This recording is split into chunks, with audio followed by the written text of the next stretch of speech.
Siap. Apa kabar? Baik. Sehat kan? Sehat. Sehat.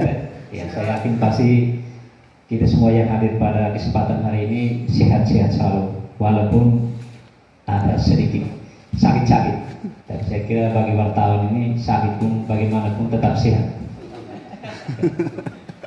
Orang yang paling spesial di dunia ini mungkin wartawan. Jadi tepuk tangan untuk teman-teman wartawan.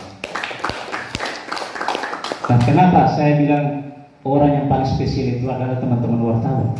Karena segala pergerakan maupun aktivitas dia di dunia jurnalis itu diatur secara khusus melalui undang-undang pers sebagai lex spesialis. Makanya saya katakan bahwa mereka itu adalah orang-orang spesialis, orang khusus.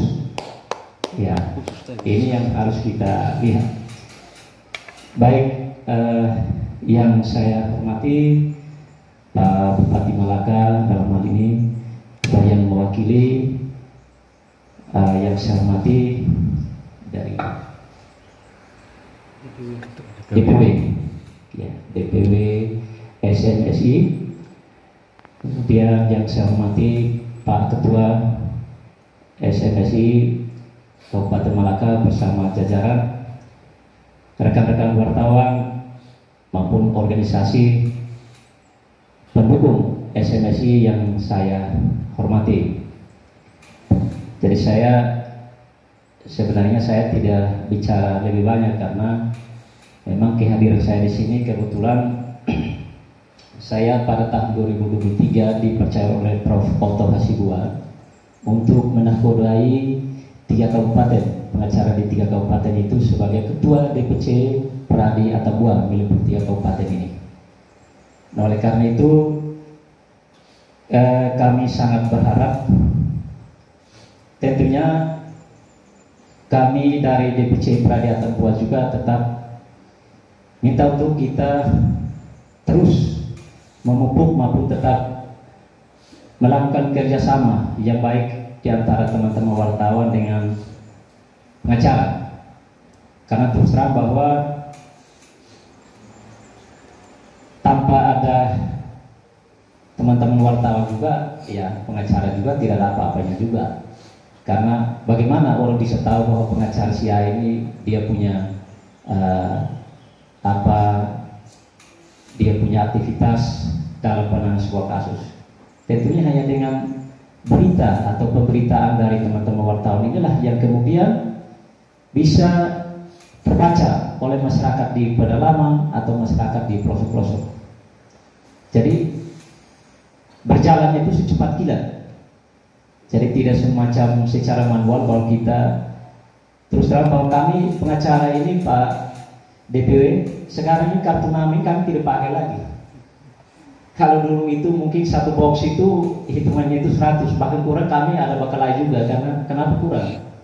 Nah sekarang tidak ada lagi yang namanya kartu-kartu nama, itu tidak ada. Nah, jadi kalau misalnya teman-teman pengacara ketika memenang satu kasus, kemudian karena ini kasusnya unik yang harus diberitakan karena bisa memberikan edukasi atau pendidikan kepada masyarakat luas, maka disitulah keberuntungan daripada seorang pengacara saya. Baik, saya kira secara yuridis formal kegiatan maupun pergerakan daripada pers atau insan pers ini secara konstitusional itu sudah dijamin melalui Undang-Undang Nomor 40 Tahun 1999, yang mana di sana disebutkan bahwa kebebasan pers, kemerdekaan pers. Jadi bukan sembarang kebebasan, juga bukan sembarang kemerdekaan. Ini hak konstitusional yang dijamin oleh undang-undang, yang tidak bisa dikurangi dalam keadaan apapun dan oleh siapapun.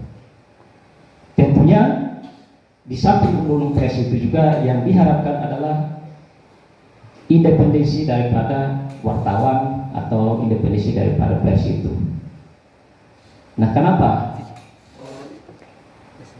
di dunia pers itu hanya ada undang-undang pers?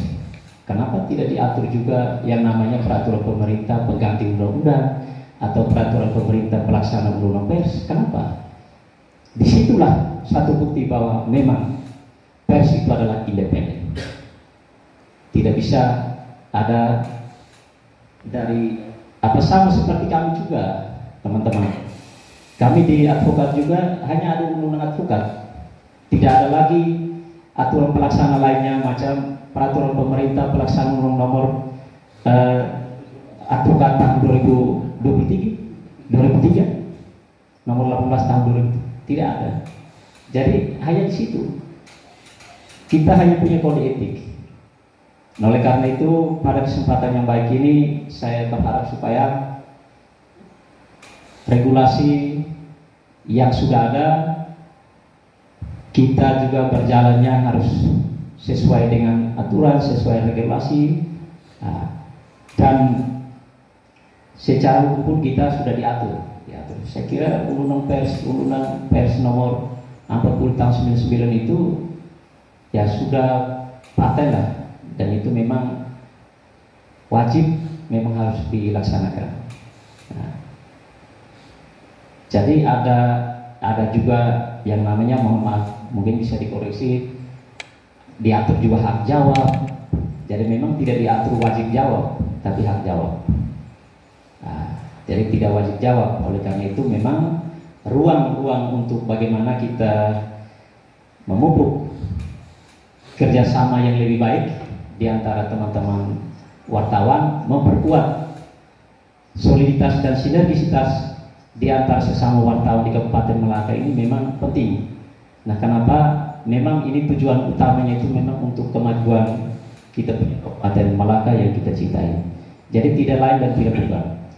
Kami DPC Pradia Tembua mendukung 101% untuk SMSI. Karena ini sangat bagus menurut saya. Dan tadi sudah disampaikan oleh Pak Siriakus bahwa ini pertama di Kabupaten Malaka. Nah, kenapa sesuatu hal yang baik, kenapa kita tidak dukung?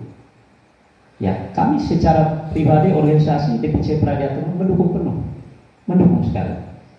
Karena dengan adanya SMA ini juga kita bagaimana saling bisa memberikan pandangan, memberikan masukan, kemudian kita juga bisa melaksanakan segala kegiatan atas kita, rutinitas kita juga sesuai dengan kode etik, sesuai dengan regulasi yang sudah tersedia. Jadi payung hukumnya itu sudah jelas. Undang-undang pers itu payung hukum itu sebenarnya yang bisa menaungi dan melindungi seluruh teman-teman wartawan, terutama di Malaka. Jadi saya kira beberapa hal yang bisa saya sampaikan, dan intinya bahwa itu tadi saya sampaikan bahwa DPC Pradia Tembua sangat mendukung, 101% mendukung ini SMSI. Bagus sekali saya lihat. Kemarin Pak DPW, teman-teman ada antar undangan, maafkan saya tidak ada di kantor, tapi saya WA juga teman-teman panitia, saya bilang siap hadir besok, siap hadir.